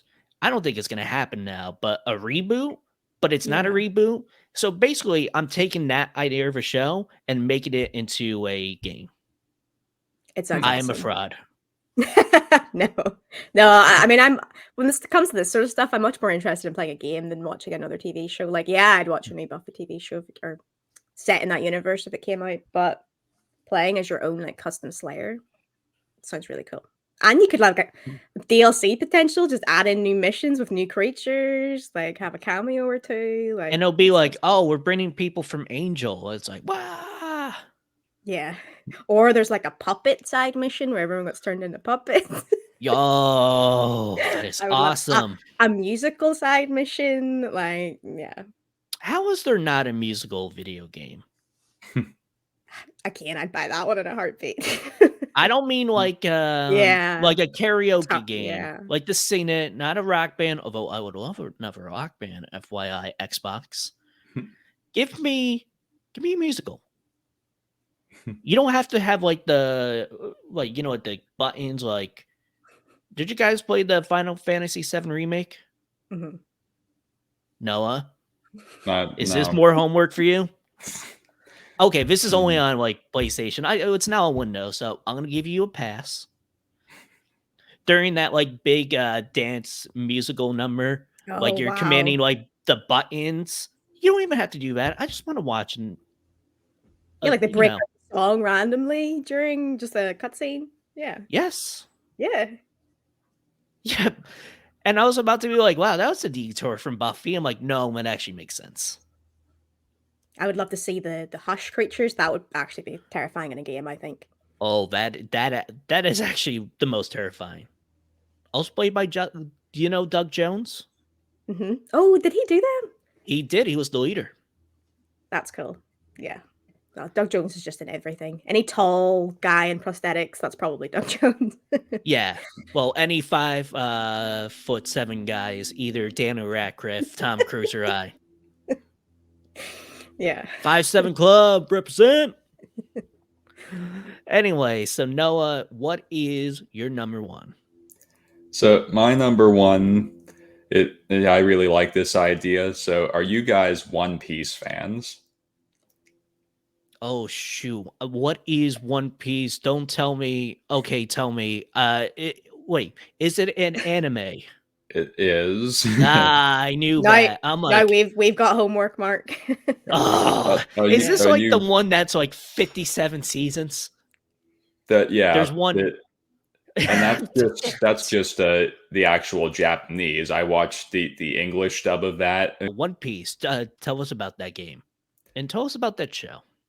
Yeah, so One Piece, the idea is pirates. It's a very well set up setting in which these groups of pirates are sprouting up with this objective to sail through what's called the Grand Line. The idea is to go from the beginning to the end, which only one pirate ever has ever done, which kind of spawns this what they call the Great Pirate Era, where everyone wants to do this, and that would be the game. It would be that, believe it or not, the inspiration I was envisioning is the old Avatar: The Last Airbender game that came out on the GameCube that has that kind of sequential hub system where like a hub is like it is kind of open world where you have to like do all the quests in one, then move on to the next one.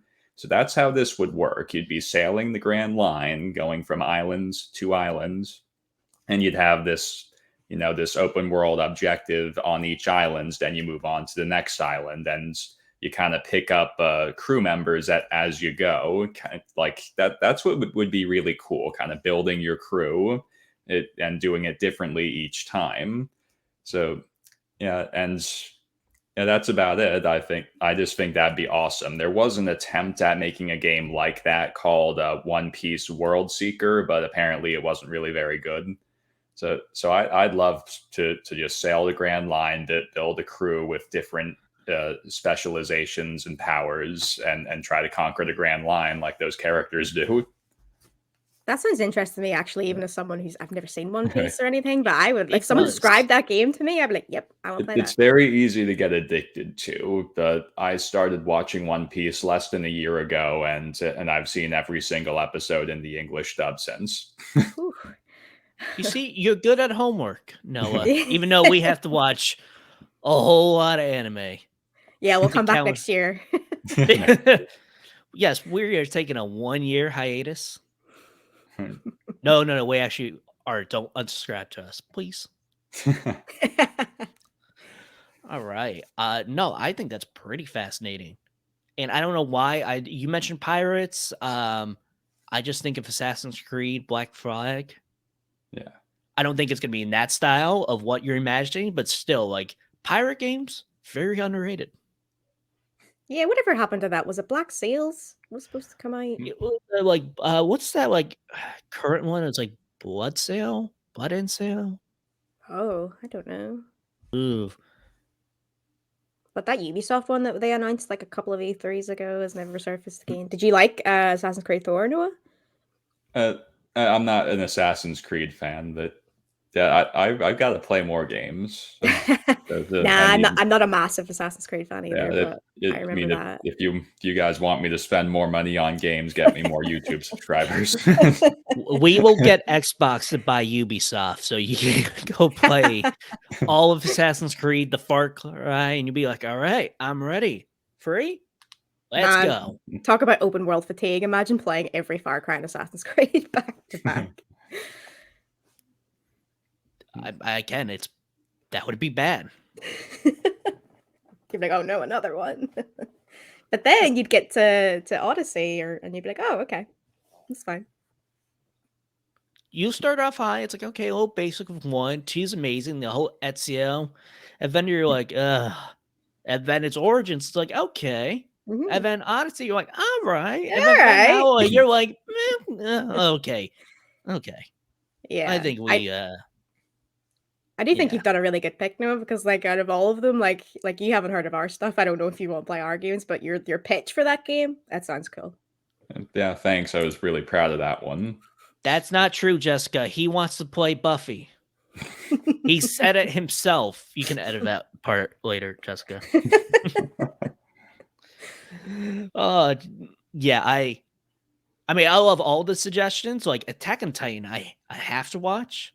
But just from the article, actually, you know what? Maybe I edited your article, Noah. And I'm like, oh, Dip, this sounds good. I think you did edit one of my Attack on Titan articles. I think it was like the predictions article. Yeah, and no, I can't. If you haven't seen it, I can't do spoilers.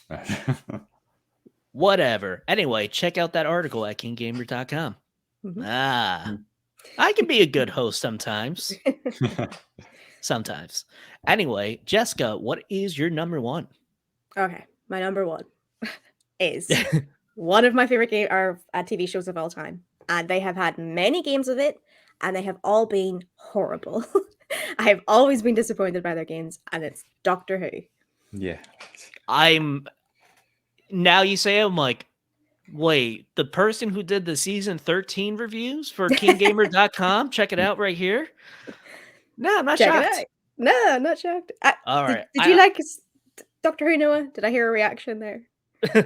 I'm familiar with Doctor Who. I haven't seen the show you've been reviewing. Oh, right. Okay. Well, it's, for anyone who hasn't seen it, I'm sure you all know the basic thing is that you play, well, you don't play. In this game, you would play as a Time Lord that you create, because the whole thing is the Doctor can regenerate into anybody, boy or girl, look however they want. You wouldn't have to play as the Doctor. It would be like some Time Lord, because my ideal game would actually be like a Doctor Who MMO, because then you could constantly add updates, like new planets, new times. You can travel anywhere in time. You could have like companions, like in Mass Effect, because they have companions in Doctor Who.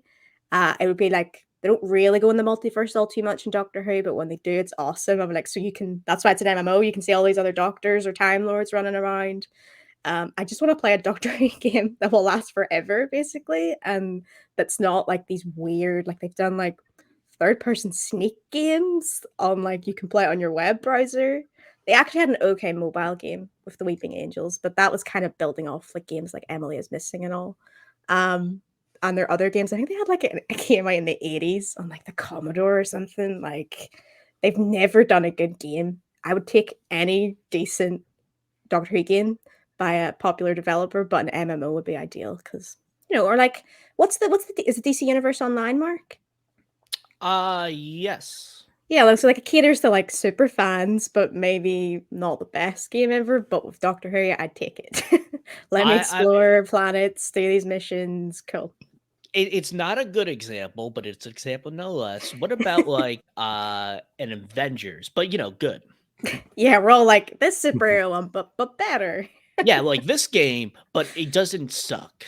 Yeah, like I was also thinking like some sort of like Mass Effect type game, or KOTOR, where you choose your planets. They've got select planets that you can go to, and you have your missions there. But I just want it to go on forever. So MMO, patch in new planets and stories, create your own character.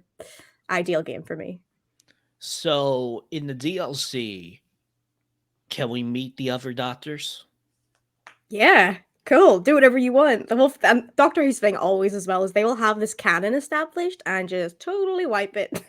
They're like, okay, this thing happened with time, and now nobody remembers this, or this thing happened with time, so all the doctors can meet each other, but none of them will remember in their timelines. Like, you could do whatever you want and just wipe it and say, different timeline. I love it. Thank you. So, on to my number one. Fitting that you mentioned DC Universe. It's not based in the movie. It's based on the animated show, which is based on the comics. So, yeah, it's cheating, but whatevs. I'm picking Green Lantern.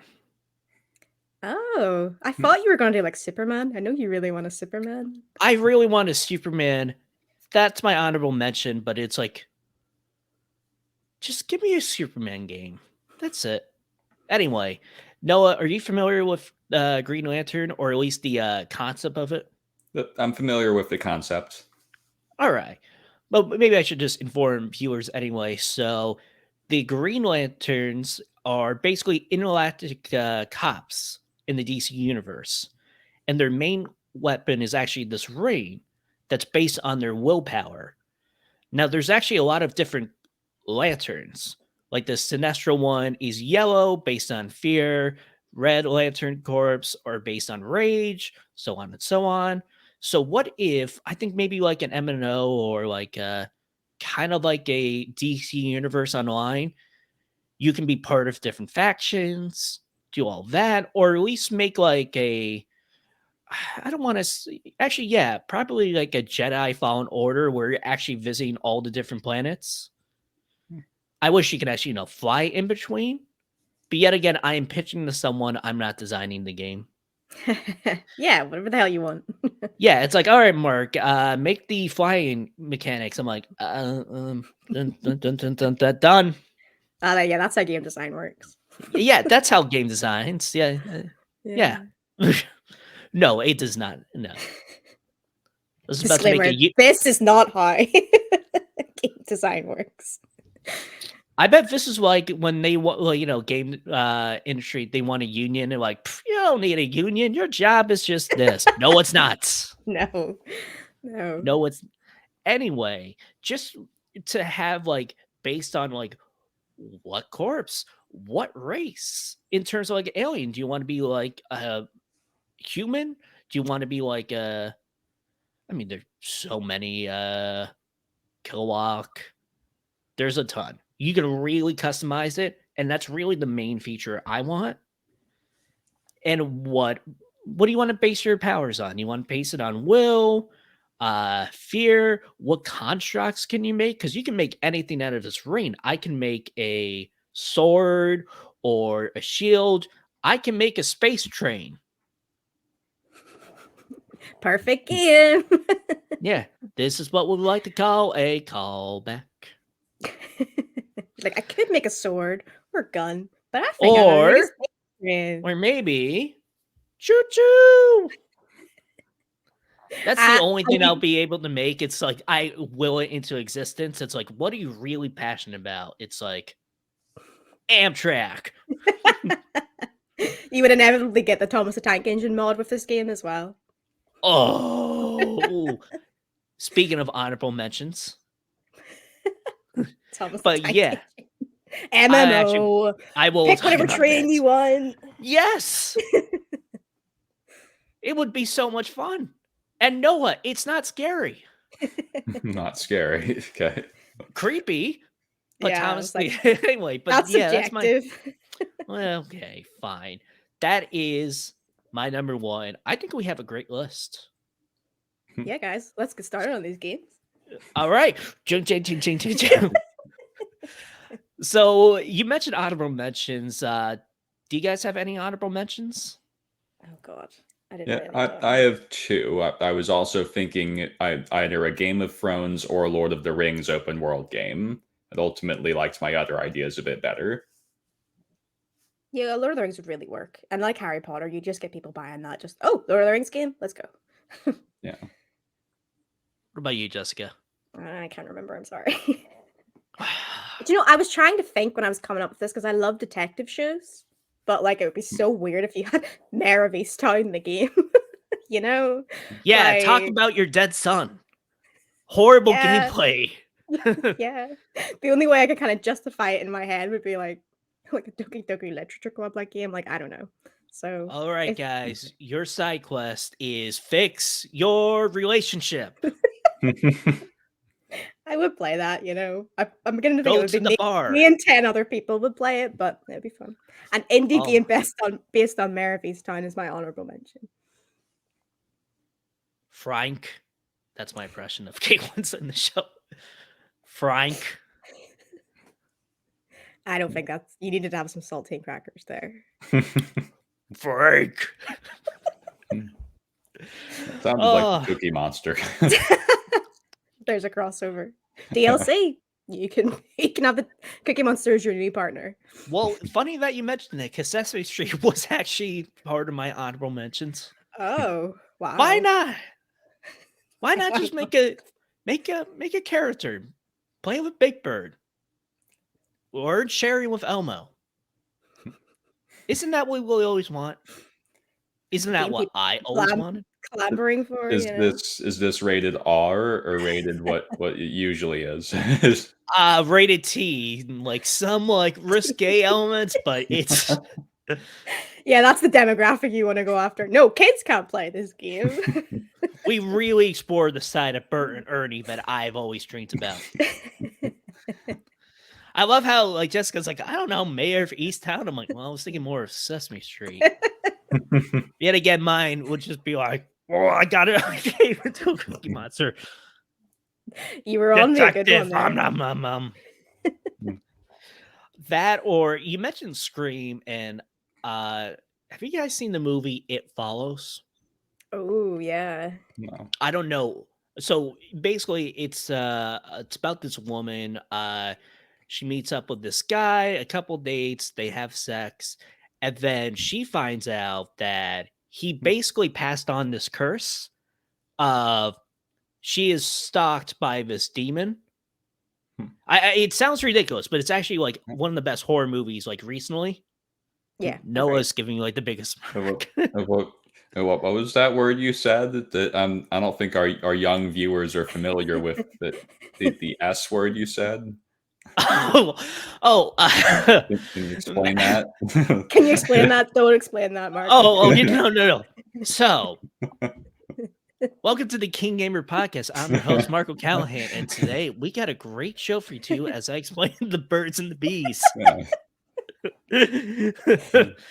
But Mark not explains familiar it with so this your word. Can you help parents me don't out? have to. okay, so you have Taco Bell hot sauce. That's not And you good, have Mark.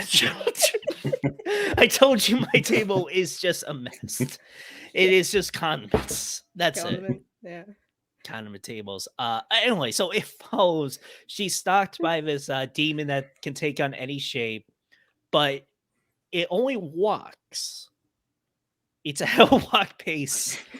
And I can't even get through Noah because I mentioned the S word. But all I can think of Taco Bell now. Taco Bell. Yeah, you know. Have you opened that sauce yet? Oh, yeah, Not that's right. yet. I'm waiting for a very special occasion. Very us that special was- taco occasion. Yes. Like when I get Taco Bell. Yeah. One of these days. One of these days but you'll not get today. Taco Bell. When they sponsor us, so it's expired August 8th, 2022. So we got some time on. Okay, I'll talk to Taco Bell. Thank you. And you can edit the ad for Taco Bell right here. I can't think of any so- honorable mentions. I'm all can't- honorable mentioned out. It I can only think follows of Mayor of Easttown. Frank. Yeah. That's a good impression ish. What kind of style of Mayor Easttown would it Oh, be? God. Like what kind of game? Would it Don't be bring it like back. GTA? But instead of like robbing people, you're just townspeople are just angry at you for not solving this Yeah. case. Oh, do you know what it'd be like? Like in the wrestling games, you have like a happiness meter of managing people in manager mode. It wouldn't be happiness. It would be like Yeah. pissed to hating. Yeah, I pissed her people at Mayor right now. It's like, you just talked to your daughter. She hates you. Oh my God. Wait a second. If we get Gene Smart part of this game, perfect. There we go. I just needed to mention that. Love Gene Smart. Speaking of Gene Smart, Jessica, you have a trivia question for us. That has to be top 10 worst segue. If you're not a true Gene Smart fan, dilly, Yes. then it'll be top 10 best. Trivia question this week. No riddle, because we're not talking about the Batman. So just, you can have 2 different answers, whatever. I'll add. You're both on 3 points because you got last week's question. So, in honor of our topic, which one of these franchises has never had a video game adaptation? And I'm talking like not even like a mobile video game adaptation. So, A, Blue Exorcist, B, Westworld, C, Fear Street, or D, Twin Peaks? So A definitely had one. Fear Street, that is the Netflix trilogy of movies. Now, you're talking about their own game, appearances in other games? No, not appearances, just any game. So I'll just repeat it again. Westworld. Yeah, A, Blue Oh, Exorcist, gosh. B, Westworld, C, Fear Street, or D, Twin Peaks. So yeah, I'll go to you first, Mark. What do you think? So I'm narrowing it down to B and C because I gotta imagine since at least the 90s, Twin Peaks had a game. Yet again, Fear Street, you know what? Netflix has been part of the gaming thing, and it's interesting how Westworld is basically, takes inspiration, even the creators, Jonathan Noah and I forget the other person. Anyway, so they took inspiration Lisa from Joy? GTA. Yeah. I'm gonna say B, Westworld.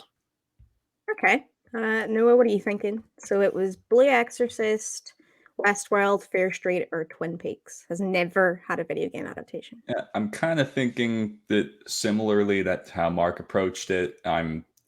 Like Twin Peaks being 90s, like you'd think like nowadays, like, yeah, a video game based off that would be ridiculous, but back then it wouldn't have been. Like there were a lot of Jurassic Park games that had like, like there was the PC one, there's Scan Command, which actually is theorized to be the inspiration behind a lot of the current Jurassic material. So in the 90s, a Twin Peaks game would not have been a ridiculous idea. And I keep feeling like Westworld has to have one, but I can't think of one. So yeah, in Westworld, actually, a lot of people think they kind of stole a lot from Fallout 4, but and their AI is a very, very controversial topic. I deal with that a lot, and I'm gonna have to say Westworld. I think it's probably Westworld. Okay, so Westworld has had a game. It has had multiple games, so none of you get points. I don't know if you guys remember the game because it was controversial because it was basically like a Fallout Shelter game. They ripped it off and it got pulled from the stores. Westworld? Yeah, I was like, that is you had to manage your what are they called? They're not androids. Westworld Awakening. Hosts, yes, thank you. Right, Well, but I it's just not the went on only Google. game that Westworld's ever had when I was searching this, because that's the only one I could remember when I was doing this. I meant to get the links, but and also Twin Peaks, you're right, it did have a video game, but it was a VR video game, much later. Blue Exorcist had a video game, but it was only released in Japan. I thought maybe that would throw you for you guys. And yeah, Fear Street never has, because it was like the secondary tier of books next to Goosebumps, because Goosebumps has had a bunch of games. Goosebumps. But you're right, I bet you Netflix will jump onto that in no time. Because I know Netflix is developing a lot of games. They have like a Stranger Things game. Yeah, because You when know, I was we're thinking so of what hadn't been adapted, and I literally couldn't think. Every time I typed it in, this is how a game. This is how a game. This is how a mobile game. that But the yeah, point. I'm like, man, like would Netflix make a Fear Street game? Yeah, not yet though. Just yeah. at closing, you both still have 3 points from trivia from last week. Well, It'll happen. Yeah, Uh, you we'll still see have what do I happens spend next them? week. games. How do I do with the points? I don't know, but what do we get at the end of the year? We'll come back to you on that one. Much like your hot sauce report, to be confirmed. Yes. All right. Well, that wraps up this episode of the KeenGamer podcast. Please check us out on KeenGamer.com. We have so many new articles, including guides for Elden Ring, opinion pieces, reviews. We mentioned even the boys Diabolico. Very good. And of course, give us that 5-star rating on Spotify. It helps us in the charts. That'll be it for today's episode. I'm Mark Callahan, and keep on playing. Bye. Bye.